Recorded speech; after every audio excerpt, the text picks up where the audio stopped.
ನಮಸ್ಕಾರ ಸ್ನೇಹಿತರೆ, welcome to Kempee's kitchen. ಇವತ್ತು ಬುಧವಾರ ಬೆಳಿಗ್ಗೆನೇ ವಿಡಿಯೋನ ಶುರು ಮಾಡ್ತಾ ಇದ್ದೀನಿ. ವಿಡಿಯೋ ಶುರು ಮಾಡ್ತಾ ಕೆಲವೊಂದು ವಿಚಾರಗಳನ್ನು ಮಾತಾಡೋಣ.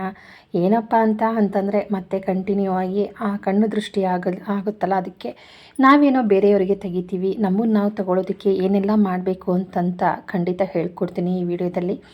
ಇದರಿಂದ ನಿಮಗೆ ಕಣ್ಣು ದೃಷ್ಟಿನೇ ಆಗೋದಿಲ್ಲ. ಈ ಒಂದು ವಸ್ತು ನಿಮ್ಮ ಹತ್ರ ಇದ್ದರೆ ಯಾರೇ ಆಗಲಿ, ಮಕ್ಕಳಿಗಾದರೂ ಅಷ್ಟೇ, ದೊಡ್ಡವರಾದರೂ ಅಷ್ಟೇ, ವಯಸ್ಸಾಗಿರೋರೇ ಆಗಿರಲಿ, ಈ ಒಂದು ವಸ್ತುನ ಹೆಣ್ಮಕ್ಳು ತಮ್ಮ ಹತ್ರ ಇಟ್ಕೊಂಡ್ರೆ ದೃಷ್ಟಿ ಅಂತೂ ಖಂಡಿತ ಆಗೋದಿಲ್ಲ. ಕಣ್ಣೆಸರು, ಕಾಲ್ದೋಳು, ಗಾಳಿ, ಗ್ರಹಚಾರ, ಸೋಕು ಅಂತೆಲ್ಲ ಏನು ಹೇಳ್ತೀವಿ, ಅದು ಯಾವುದೂ ಆಗೋದಿಲ್ಲ. ಬನ್ನಿ ಮನೆ ಕೆಲಸ ಶುರು ಮಾಡ್ಕೊಳ್ತಾ ಇದ್ದೀನಿ. ಬೆಳಿಗ್ಗೆ ಎದ್ದ ತಕ್ಷಣ ಎಲ್ಲ ಹೆಣ್ಮಕ್ಳು ಹೇಗೆ ತಕ್ಷಣ ಕೆಲಸ ಮಾಡ್ತಾರೋ ಅದೇ ರೀತಿ ಎದ್ದು ದಿವಾನ್ ಕಾಟ್ ಕವರೆಲ್ಲ ಒದ್ರಿ ಕ್ಲೀನಾಗಿ ಮನೆ ಕಸ ಗುಡಿಸ್ಕೊಂಡು ಬಂದುಬಿಡ್ತೀನಿ. ಕೇಳಿದ್ರಿ, ಅಕ್ಕ ದಿವಾನ್ ಕಾಟ್ ಕೆಳಗಡೆ ಎಲ್ಲ ಏನೇನೋ ಸಾಮಾನೆಲ್ಲ ಇಟ್ಟಿದ್ದೀರಲ್ಲ ಅಂತ.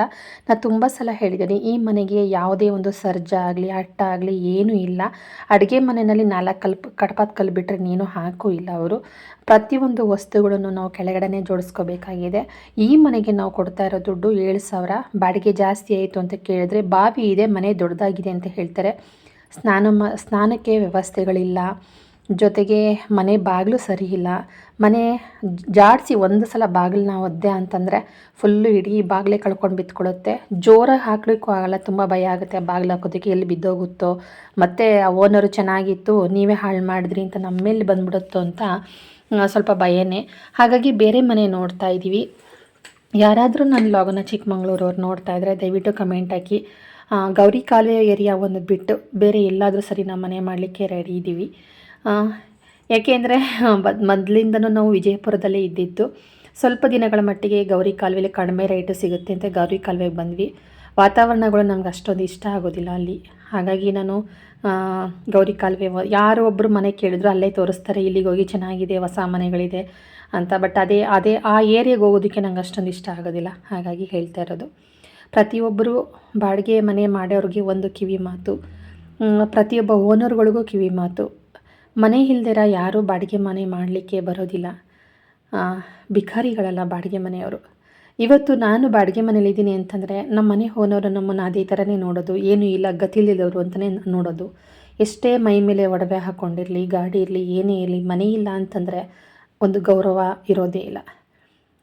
ನಿಜಕ್ಕೂ ನನಗೆ ಒಂದು ಸಲ ಬೇಜಾರಾಗುತ್ತೆ.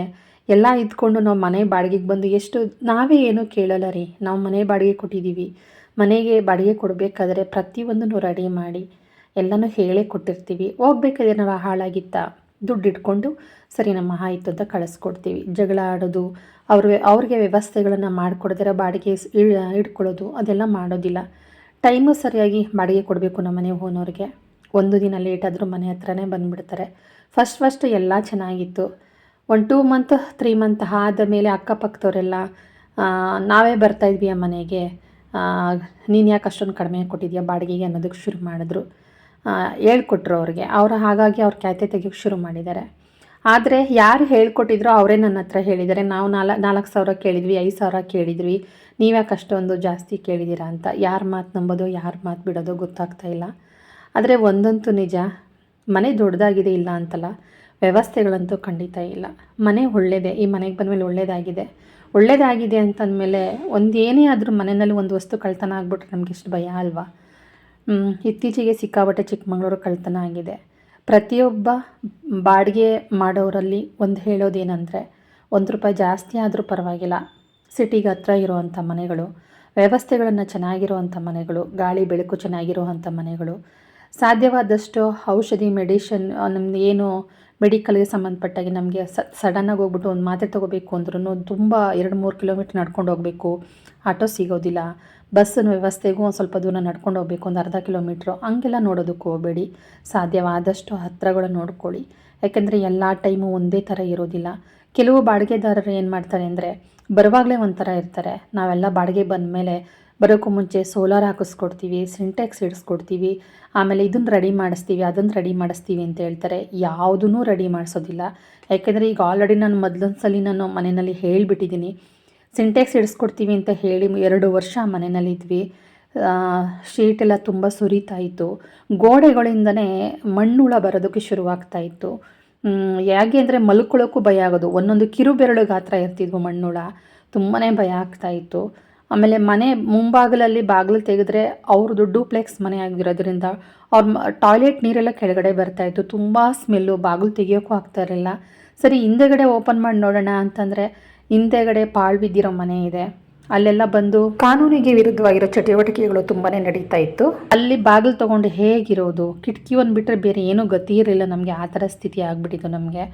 ತುಂಬ ಮನಸ್ಸಿಗೆ ನೋವಾಗುತ್ತೆ ಈ ಥರ ಎಲ್ಲ ಓನರ್ಗಳು ಮಾಡಿದ್ರೆ. ದಯವಿಟ್ಟು ಮನೆ ಕಡಿಮೆ ರೇಟು ಸಿಕ್ತು ಅಂತ ಮಾಡ್ಕೊಳ್ಳೋಕೆ ಹೋಗ್ಬೇಡಿ. ವ್ಯವಸ್ಥೆಗಳನ್ನು ದಯವಿಟ್ಟು ನೋಡಿ. ಮನೆ ಓನರ್ ಹೇಗಿದ್ದಾರೆ ಅಂತ ನೋಡ್ಕೊಳ್ಳಿ. ಬರೋದಕ್ಕೂ ಮುಂಚೆ ಒಂದು ಮಾತಿರುತ್ತೆ. ನೀವು ಒಂದೇ ಮಾತನ್ನೇ ಅಡ್ವಾನ್ಸ್ ಕೊಡೋಕ್ಕೂ ಮುಂಚೆನೇ ಫಸ್ಟು ರೆಡಿ ಮಾಡಿಕೊಡಿ ಅಣ್ಣ, ಆಮೇಲೆ ನಾವು ಅಡ್ವಾನ್ಸ್ ಕೊಡ್ತೀವಿ ಅಂತ ಹೇಳಿ. ಇಲ್ಲ ಅಕಸ್ಮಾತ್ ಏನಾದ್ರು ಅಡ್ವಾನ್ಸ್ ಕೊಟ್ಟಿದ್ದೀರಿ ಅಂತಂದರೆ, ಇಲ್ಲ ಅಣ್ಣ ನೀವು ರೆಡಿ ಮಾಡಿಕೊಟ್ರೆ ನಾವು ಮನೆಗೆ ಬರೋದು, ಇಲ್ಲ ಅಂದರೆ ನಮ್ಮ ಅಡ್ವಾನ್ಸ್ ವಾಪಸ್ ಕೊಟ್ಬಿಡಿ ಅಂತಲೇ ಹೇಳಿ. ಯಾಕೆಂದರೆ ಎಲ್ಲ ಬಾಡಿಗೆದಾರರು ನಾನು ಕಡಿಮೆ ಅಂದರೂ 4 ಮನೆ ಚೇಂಜ್ ಮಾಡಿದ್ದೀನಿ. 4 ಮನೆಗಳಲ್ಲೂ ಇದೇ ಕತೆ ಆಗಿಬಿಟ್ಟಿದೆ ನಮಗೆ. ಒಂದೇ 4 ಮನೆಯಲ್ಲಿ ಒಂದೇ ಒಂದು ಮನೆಯಲ್ಲಿ ನಾನು ನೆಮ್ಮದಿಯಾಗಿ ಎಲ್ಲ ವ್ಯವಸ್ಥೆಗಳನ್ನು ಮಾಡಿಕೊಟ್ಟು ಒಂದೇ ಒಂದು ಮನೆಯಲ್ಲಿ ನಾನು ಚೆನ್ನಾಗಿದ್ದಿದ್ದು. ಅದರಲ್ಲೂ ಸಹ ನಾಯಿ ಉಚ್ಚೆ ಮಾಡಿಸೋದು, ಸಿಂಟೆಕ್ಸ್ ಮೇಲೆ ಇದು ಸಂಪ್ ಮೇಲೆ ನಾಯಿ ಉಚ್ಚೆ ಮಾಡೋದು ಕುಡಿದ್ರೆ ನಿಮ್ಗೆ ಏನಾಗುತ್ತೆ ಅನ್ನೋ ಒಂದು ರೀತಿ ನೋಡೋರು ಅವರು. ಆ ಥರ ಒಂದು ಬಾಡಿಗೆ ಮನೆಯವರು ಅಂದ್ರೇ ಹಾಗೇನೋ ಅನ್ನಿಸ್ಬಿಡುತ್ತೆ. ತುಂಬ ಮನಸ್ಸಿನ ನೋವಾಗುತ್ತೆ. ದಯವಿಟ್ಟು ಯಾವುದೇ ಆದ್ರೂ ಯೋಚನೆ ಮಾಡಿ ನಿರ್ಧಾರ ತಗೊಳ್ಳಿ. ಅದು ಗುಡಿಸ್ಲಾಗಿದ್ರೂ ಪರವಾಗಿಲ್ಲ, ನಮ್ಮದು ಅಂತ ಸ್ವಂತ ಮನೆ ಇರಬೇಕು. ಎಷ್ಟೊತ್ತಿಗೆ ನಾನು ಊರಿಗೆ ಹೊಟ್ಟೋಗ್ತೀನೋ ಅನ್ನಿಸ್ಬಿಟ್ಟಿದೆ. ಯಾವ ಕೆಲಸನೂ ಬೇಡ, ಏನೂ ಬೇಡಪ್ಪ, ಊರಿಗೆ ಹೊಟ್ಟೋಗ್ಬಿಡೋಣ ಅಂತ ಅಷ್ಟು ದುಃಖ ಬಂದುಬಿಟ್ಟಿದೆ ನನಗೆ.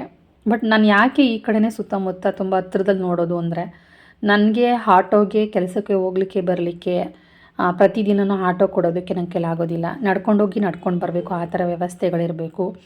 ನಾವು ಊರಿಗೆಲ್ಲ ಹೋಗ್ತಾ ಇರ್ತೀವಿ. ಮಧ್ಯರಾತ್ರಿ 11:30-12 ಗಂಟೆಗೆ ಮನೆ ಬಿಡ್ತೀವಿ. ಬೆಳಗಿನ ಜಾವ ಅಷ್ಟೊತ್ತಿಗೆ ಊರು ತಲುಪ್ತೀವಿ. ಮತ್ತು ಎಲ್ಲ ಕೆಲಸ ಮುಗಿಸ್ಕೊಂಡು ನಾವು ರಾತ್ರಿ 8 ಗಂಟೆ ಮನೆ ಬಿಟ್ಟರೆ ಬೆಳಗಿನ ಜಾವ ಬಂದು ಇಲ್ಲಿ ಸೇರ್ತೀವಿ. ಅಲ್ಲಿ ಬರ್ಬೇಕಾದ್ರೆ ಆಟೋದವ್ರು ಏನಾದರೂ ಸ್ವಲ್ಪ ದೂರ ಇದ್ದರೆ 500, 600, 1000 ಆ ಥರ ಕೇಳ್ತಾರೆ. ಆ ಥರ ಎಲ್ಲ ಆಗಬಾರ್ದು. ವಾರಕ್ಕೊಂದ್ಸಲ 2 ಸಲ ನಮ್ಮ ಮನೆಯವರು ಅಥವಾ ನಾನು ಯಾರಾದರೂ ಹೋಗ್ತಾನೆ ಇರ್ತೀವಿ. ಅದಕ್ಕೋಸ್ಕರ ಜೊತೆಗೆ ನಮ್ಮ ಮನೆಯವ್ರು ಡ್ಯೂಟಿ ಮುಗಿಸ್ಕೊಬಂದಾಗ ಅಟ್ಲೀಸ್ಟ್ 30-40 ರೂಪಾಯಿ ಆಟೋದಲ್ಲೇ ವ್ಯವಸ್ಥೆಗಳು ಮುಗಿದೋಗ್ಬಿಡ್ಬೇಕು. 500, 1000 ಅಂತಂದರೆ ಕಷ್ಟ ಆಗುತ್ತೆ. ಸಾಯಂಕಾಲ 9 ಗಂಟೆ ದಾಟದ ಮೇಲೆ ಇವಾಗ ನಾವು ಮನೆಯಿಂದ ಕೊಡೋದು 40 ರೂಪಾಯಿ. ಅದೇ ರಾತ್ರಿ ಆಯಿತು ಅಂದ ತಕ್ಷಣವೇ 150-200 ರೂಪಾಯಿ ತೊಗೋತಾರೆ. ಆ ಥರ ವ್ಯವಸ್ಥೆಗಳಾದರೆ ತುಂಬ ಕಷ್ಟ ಆಗುತ್ತೆ. ಆ ಕಾರಣಕ್ಕೆ ತುಂಬ ಹತ್ತಿರದಲ್ಲೇ ನಾನು ಮನೇನ ನೋಡ್ತಾ ಇದ್ದೀನಿ. ಪ್ರತಿಯೊಬ್ಬರೂ ಅಷ್ಟೇ ಪೇಪರ್ ಬರ್ಸ್ಕೋಬೇಕಾದ್ರೆ ಜೋಪಾನವಾಗಿ ಬರೆಸ್ಕೊಳ್ಳಿ. ಓನರ್ ಹೇಗೆ ಎತ್ತ ಅಂತ ವಿಚಾರಿಸ್ಕೊಳ್ಳಿ. ಯಾವುದಕ್ಕೂ ತಲೆ ತೆಗ್ಸೋದಕ್ಕೆ ಹೋಗಬೇಡಿ. ಪುಕ್ಸಟ್ಟೆ ಏನು ಯಾರೂ ಮನೆ ಕೊಡೋದಿಲ್ಲ. ನಾವು ಕಷ್ಟಪಟ್ಟು ದುಡ್ದಿರುವಂಥ ದುಡ್ಡನ್ನು ಬಾಡಿಗೆ ರೂಪದಲ್ಲಿ ನಾವು ಕೊಡ್ತಿರ್ತೀವಿ. ಅದು ಯಾರೇ ಆಗಿರ್ಬೋದು.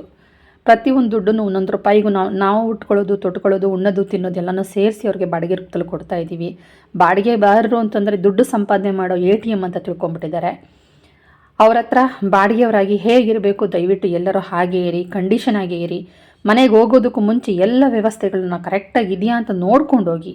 ಸುಳ್ಳು ಹೇಳಿ ನೀರಿದೆ, ನಾವೆಲ್ಲ ವ್ಯವಸ್ಥೆ ಮಾಡ್ಕೊಡ್ತೀವಿ, ಬಂದು ಸೇರ್ಕೊಳ್ಳಿ ಅಂತ ಸುಳ್ಳು ಹೇಳಿ ಮನೆಗೆ ಏನಾರ ವ್ಯವಸ್ಥೆಗಳು ಸರಿ ಇದೆ ಅಂತೆಲ್ಲ ಸುಳ್ಳು ಹೇಳ್ಬಿಟ್ಟು ನೀವು ಬಂದಮೇಲೆ ಮಾಡ್ಕೊಡ್ತೀವಿ ಅನ್ನೋದಾದರೆ ನಂಬಲಿಕ್ಕೆ ಹೋಗಬೇಡಿ ಅಂತ ಹೇಳ್ತೀನಿ. ಎಷ್ಟು ಹೇಳಿದ್ರೂ ಕಡಿಮೆನೇ ಬಿಡಿ ಬಾಡಿಗೆ ಮನೆಯವ್ರ ಬಗ್ಗೆ. ನಾನೊಂದು ವಿಡಿಯೋ ಮಾಡಿದೆ. ನಿಜಕ್ಕೂ ಒಂದು 2-3 ನೆಗೆಟಿವ್ ಕಮೆಂಟ್ ಬಂದಿದ್ದು. ನಿಮ್ಗೆ ಯಾಕೆ ಬಾಡಿಗೆ ಮನೆಯವರು ಅಂದರೆ ಅಷ್ಟೊಂದು ಹೊಟ್ಟೆ ಕಿಚ್ಚು, ಎಲ್ಲ ಬಾಡಿಗೆ ಮನೆಯವರು ಹಾಗಿರೋದಿಲ್ಲ, ನೀನು ನೆಟ್ಟಿಗಿರೋ ಸಾಕು, ಹಾಗೆ ಹೀಗೆ ಅಂತ ಒಂದು ಸ್ವಲ್ಪ ಕಮೆಂಟ್ ಬಂದಿತ್ತು. ಬಟ್ ಅವ್ರು ಎಲ್ಲಿಯವರೋ ಹೇಗೋ ಗೊತ್ತಿಲ್ಲ. ಅವ್ರಿಗೂ ಸ್ವಂತ ಮನೆ ಇರಬೇಕು ಏನೋ ಅದು ನನಗೆ ಗೊತ್ತಿಲ್ಲ. ಅವರು ಬಾಡಿಗೆ ಮನೆಯವರ ಆಗಿದ್ದಿದ್ರೆ ಅಥವಾ ಬಾಡಿಗೆಗೆ ಮನೆಗಳು ಹುಡುಕೊಂಡು ಹೋಗಿದ್ದಿದ್ರೆ ಅದ್ರ ನೋವನ್ನ ಅವ್ರಿಗೆ ಗೊತ್ತಾಗ್ತಿತ್ತು ಅಂತಲೇ ಹೇಳ್ತೀನಿ. ಯಾಕೆಂದರೆ ನಾನು ಎರಡು ಕಡೆಯೂ ಇರೋದ್ರಿಂದ ಬಾಡಿಗೆಯವ್ರ ನೋವು ಹೇಗೆ ಅಂತ ನನಗೆ ಗೊತ್ತು. ನಾನು ಅದಕ್ಕೆ ಯಾವತ್ತೂ ಬಾಡಿಗೆಯವ್ರು ಇರೋ ತನಕ ಇರಲಿ, ಮತ್ತೆ ನಾನು ಬಾಡಿಗೆ ಜಾಸ್ತಿ ಮಾಡಲಿಕ್ಕೆ ಹೋಗೋದಿಲ್ಲ. 5 ವರ್ಷ ಟೈಮ್ ಇರುತ್ತೆ. 5 ವರ್ಷ ತನಕ ನಾನು ಬಾಡಿಗೆನ ಜಾಸ್ತಿ ಮಾಡಲಿಕ್ಕೆ ಹೋಗೋದಿಲ್ಲ. ಒಂದು ಪಕ್ಷ 5 ವರ್ಷದೊಳಗಡೆ ಅವ್ರು ಖಾಲಿ ಮಾಡ್ತು ಅಂದರೆ ಮತ್ತೆ ನೆಕ್ಸ್ಟ್ ಬರೋರಿಗೆ ಒಂದು 500 ರೂಪಾಯಿ ಜಾಸ್ತಿ ಮಾಡಿ ಕೊಟ್ಟಿರ್ತೀನಿ ನಾನು. ಇಲ್ಲ ಹಾಗಲ್ಲ, 2 ವರ್ಷ ಆಗ್ತಿದ್ದಂಗೆ 500 ರೂಪಾಯಿ ಜಾಸ್ತಿ ಮಾಡ್ತಾರೆ. ಅಕ್ಕ ಈ ಥರ ಆಗಿದೆ, ತುಂಬ ದೊಡ್ಡ ದೊಡ್ಡ ರಿಪೇರಿಗಳಿದೆ ಅಕ್ಕ, ಕರೆಂಟಂದು ರಿಪೇರಿ ಇದೆ, ಅಂಡೆದ ರಿಪೇರಿ ಇದೆ ಅಂದರೆ ನಾನೇ ಹೋಗಿ ಮಾಡಿಸ್ಕೊಟ್ಬಿಟ್ಟು ಬರ್ತೀನಿ. ಆದರೆ ಈ ನಮ್ಮ ಸಿಕ್ಕಿರೋ ಓನರ್ ಆಗಲ್ವಲ್ಲ. ಹಾಗಾಗಿ ನಾನು ಮಾತಾಡ್ತಾ ಇರೋದು. ನೋಡಿದ್ರಲ್ಲ, ಈ ಹೆಸ್ರು ಕಾಳು ಬೇಳೆ ಎಲ್ಲ ಹಾಕಿ ಉಪ್ಸಾರು ಮಾಡಿದ್ದೀನಿ ಇವತ್ತು. ಹಾಗೆಯೇ ಈಗ ಉಪ್ಸಾರನ ಖಾರ ರುಬ್ಬಿದೆ. ಇಷ್ಟು ದಿನ ಹಸಿಮೆಣಸಿನ್ಕಾಯಿ ಹಾಕಿ ಉಪ್ಸಾರನ ಖಾರ ರುಬ್ತಾಯಿದ್ದೆ. ಇವತ್ತು ಒಣಮೆಣಸಿನ್ಕಾಯಿ ಹಾಕಿ ಮಾಡಿದ್ದೀನಿ. ತುಂಬ ಚೆನ್ನಾಗಿರುತ್ತೆ. ನಮ್ಮ ಮನೆಯಲ್ಲಿ ಇದಕ್ಕೆ ಸ್ವಲ್ಪ ಒಗ್ಗರಣೆ, ಈರುಳ್ಳಿ, ಟೊಮೊಟೊ, ಒಣಮೆಣಸಿನ್ಕಾಯಿ, ಕಡಲೆಬೇಳೆ, ಉದ್ದಿನಬೇಳೆ ಎಲ್ಲ ಒಗ್ಗರಣೆ ಕೊಟ್ಟರೆ ಇನ್ನೂ ಇಷ್ಟಪಟ್ಟು ತಿಂತಾರೆ. ಆದರೆ ನಾನೇನು ಕೊಡ್ಲಿಕ್ಕೆ ಹೋಗಲಿಲ್ಲ.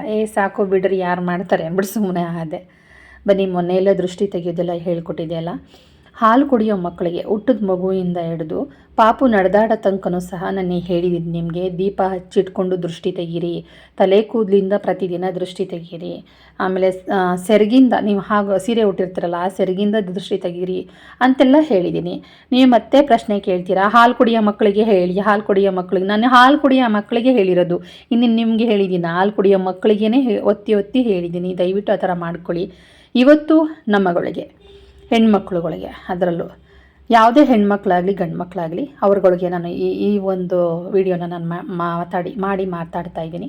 ಇವತ್ತು ಏನೂ ಇಲ್ಲ, ನಾವೆಲ್ಲಿಗೆ ಹೋದ್ರೂ, ನಾವು ಎಷ್ಟೇ ಶೃಂಗಾರ ಬಂಗಾರ ಮಾಡಿಕೊಂಡ್ರು ಕೆಲವ್ರ ಕಣ್ಣಿಗೆ ನಾವು ಚೆನ್ನಾಗಿ ಕಾಣಿಸೋದಿಲ್ಲ.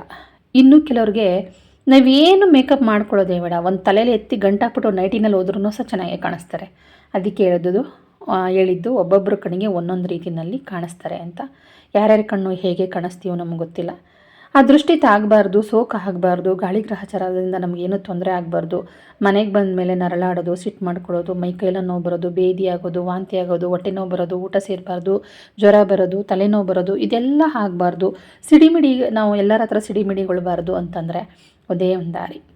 ಒಂದು ಬೆಳ್ಳುಳ್ಳಿನ ತಗೊಳ್ಳಿ, ಒಂದೇ ಒಂದು ಹಿಲ್ಕು, ಒಂದೇ ಒಂದು ಬೇಳೆ ಅಂತೀವಲ್ಲ ಆ ಬೆಳ್ಳುಳ್ಳಿನ ತೊಗೊಂಡು ಸಿಪ್ಪೆ ಸುಲಿದ್ಬಿಟ್ಟು ನಿಮ್ಮ ಪರ್ಸ್ ಒಳಗಡೆ ಇಟ್ಕೊಂಡೋಗಿ, ಆಯಿತಾ? ಇಷ್ಟು ಕೆಲಸ ಮಾಡಿದ್ರೆ ನಿಮ್ಗೆ ಯಾವ ದೃಷ್ಟಿಯೂ ಆಗೋದಿಲ್ಲ. ಒಂದು ಪಕ್ಷ ನನಗೆ ದೃಷ್ಟಿ ಆಗಿಬಿಟ್ಟಿದೆ, ನಾನು ಬೆಳ್ಳುಳ್ಳಿ ಬೇಳೆ ಎಲ್ಲ ಇಟ್ಕೊಂಡು ಹೋಗಿಲ್ಲ, ದೃಷ್ಟಿ ಆಗಿಬಿಟ್ಟಿದೆ. ಕೆಲವ್ರು ಏನು ಮಾಡ್ತಾರೆ, ಬೆಳ್ಳುಳ್ಳಿ ಬೇಳೆ ಅಂದರೆ ಸ್ಮೆಲ್ಲಪ್ಪ, ನಾನು ಈ ಥರ ಎಲ್ಲ ಬಟ್ಟೆ ಹಾಕ್ಕೊಂಡು ಇದು ಸ್ಮೆಲ್ಲು, ಯಾರ್ಯಾರ ಹತ್ರ ಬಂದರೆ ಬೆಳ್ಳುಳ್ಳಿ ಬೇಳೆ ಏನೇ ಅಂತ ಕೇಳ್ತಾರಪ್ಪ. ಹೆಂಗೆ ಕೂತ್ಕೊಳ್ಳೋದು ಡ್ಯೂಟಿ ಮಾಡ್ತಾ, ಹೆಂಗೆ ಹೋಗೋದು ಅಂತ ಮುಖ ತಿರಿತಾರೆ. ಒಂದು ಕೆಲಸ ಮಾಡಿ, ನಿಮ್ಗೆ ದೃಷ್ಟಿಯಾಗಿದೆ ಅಥವಾ ಎಲ್ಲರೂ ಹೋಗಿ ಬಂದಿದ್ದೀರಾ, ನಿಮ್ಗೆ ಸ್ವಲ್ಪ ಡೌಟ್ ಇದೆ ಅಂದರೆ ಏನು ಮಾಡಬೇಡಿ, ಒಂದು ಬೆಳ್ಳುಳ್ಳಿ ಬೇಳೆನ ಕೈಯಲ್ಲಿ ಹಿಡ್ಕೊಳ್ಳಿ. ನೀಟಾಗಿ ಒಂದು ಬೆಳ್ಳುಳ್ಳಿ ಬೇಳೆನ ಕೈಯಲ್ಲಿ ಹಿಡ್ಕೊಂಡ್ಬಿಟ್ಟು ಸಿಪ್ಪೆ ತೆಗೀರಿ. ಸಿಪ್ಪೆ ತೆಗೆದು ಎಡದ ಕೈಯಿಂದ ಮುಖದ ನಿಮ್ಮ ಎಡದ ಕೈಯಿಂದ ಫಸ್ಟ್ ಎಡಭಾಗಕ್ಕೆ ದೃಷ್ಟಿ ತಗೊಳ್ಳಿ ಒಂದು ಸಲ, ಬಲ್ಲ ಭಾಗಕ್ಕೆ ಒಂದು ಸಲ ತೊಗೊಳ್ಳಿ, ಮುಂಭಾಗಕ್ಕೆ ಒಂದು ಸಲ, ಹಾಗೆ ಹಿಂದೆಯಿಂದ ತಲೆ ಬಳಸಿ ಹಾಗೆ ಹಿಂಭಾಗಕ್ಕೆ ಒಂದು ಸಲ ತೊಗೊಳ್ಳಿ. ಎಡದ ಕೈಯಲ್ಲೇ ತೆಗಿಬೇಕು. ಎಡದ ಕೈಯಿಂದನೇ ತಲೆಗೆ 3 ಸುತ್ತು ಬಳಸ್ಬಿಟ್ಟು ನಿಮ್ಮ ಎಡದಗಾಲಿಂದ ಅದನ್ನು ತುಳಿಬೇಕು. ಆ ಬೆಳ್ಳುಳ್ಳಿ ಬೇಳೆನ ಕೆಳಗಡೆ ಇಟ್ಟು ಎಡದಗಾಲಿನ ಹೆಬ್ಬೆರಳಿನಿಂದ ತುಳಿಬೇಕು. ಅದನ್ನು ತುಳಿದ ತಕ್ಷಣ ಪಚ್ಚಂತದು ಓಪನ್ ಆಗುತ್ತೆ. ಅದನ್ನು 2 ಭಾಗ ಮಾಡಿ. 2 ಭಾಗ ಮಾಡಿಬಿಟ್ಟು ಏನು ಮಾಡಿ ಗೊತ್ತಾ, ಬಲ್ದ ಕೈಯಲ್ಲಿರೋ ಬೆಳ್ಳುಳ್ಳಿ ಬೇಳೆನ ಎಡದ ಕೈ ಮುಂಗೈಗೆ, ಮುಂಗಾಲಿಗೆ, ಕೆನ್ನೆ ಹತ್ರ, ಕುತ್ತಿಗೆ ಹತ್ರ, ಕೈ ಹತ್ರ, ಆಮೇಲೆ ನಿಮ್ಮ ಹೊಟ್ಟೆ ಭಾಗದಲ್ಲಿ ಇದನ್ನೆಲ್ಲ ಚೆನ್ನಾಗಿ ಉಜ್ಕೊಳ್ಳಿ. ನಿಮ್ಗೆ ಗೊತ್ತಾಗುತ್ತೆ. ಹೇಗೆ ಗೊತ್ತಾಗುತ್ತೆ ಅಂತಲೇ ಹೇಳ್ತೀನಿ ಮುಂದೆ. ನಿಮ್ಗೆ ಗೊತ್ತಾಗುತ್ತೆ, ಉಜ್ತಾ ಇರಬೇಕಾದ್ರೇ ನಿಮ್ಗೆ ಗೊತ್ತಾಗುತ್ತೆ. ನೀವು ಬಲ್ದ ಕೈಲಿರೋದನ್ನು ಎಡಭಾಗದಕ್ಕೆ ನಿಮ್ಮ ಎಲ್ಲ ಫುಲ್ಲು ಎಲ್ಲ ಉಜ್ಕೊಂಡಿದ್ದೀರ. ಇನ್ನು ಎಡದ ಕೈಲಿರೋ ಬೆಳ್ಳುಳ್ಳಿ ಬೇಳೆನ ಬಲಭಾಗಕ್ಕೆ, ಹಣೆಗೆ, ಕಿವಿ ಹಿಂಭಾಗ ಮತ್ತು ಹಣೆ ಸೈಡು ಕಣ್ಣತ್ರ ನಮ್ಮ ಅಮೃತಾಂಜನ ಹಚ್ತೀವಲ್ಲ ಆ ಭಾಗದಲ್ಲಿ, ಕಿವಿ ಹಿಂಭಾಗ ಮರೀದಿರೋ ಹಚ್ಕೊಳ್ಳಿ.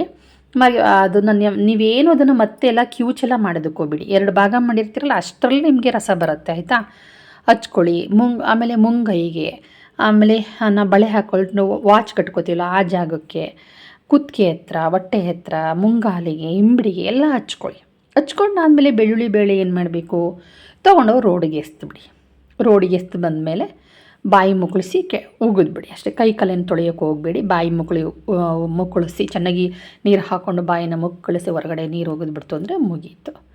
ಇದೆಲ್ಲ ಮಾಡೋದ್ರಿಂದ, ನಿಜವೂ ಇದೊಂದು ಮಾಡೋದ್ರಿಂದ ದೃಷ್ಟಿ ಹೋಗುತ್ತೆ. 100ಕ್ಕೆ 100% ದೃಷ್ಟಿ ಹೋಗುತ್ತೆ ಅಂತಲೇ ಹೇಳ್ಬೋದು. ಯಾಕೆ ಗೊತ್ತಾ, ಈ ಬೆಳ್ಳುಳ್ಳಿ ಬೇಳೆನಲ್ಲಿ ಅಷ್ಟೊಂದು ಶಕ್ತಿ ಇದೆ. ಇದನ್ನು ನನಗೆ ಯಾರೂ ಮಾಡೋಕ್ಕೆ ಇಲ್ಲ ಅಂತಂದ್ಬಿಟ್ಟು ನಾನು ಮಾಡ್ಕೊಳ್ಳೋದು ಹೀಗೆ.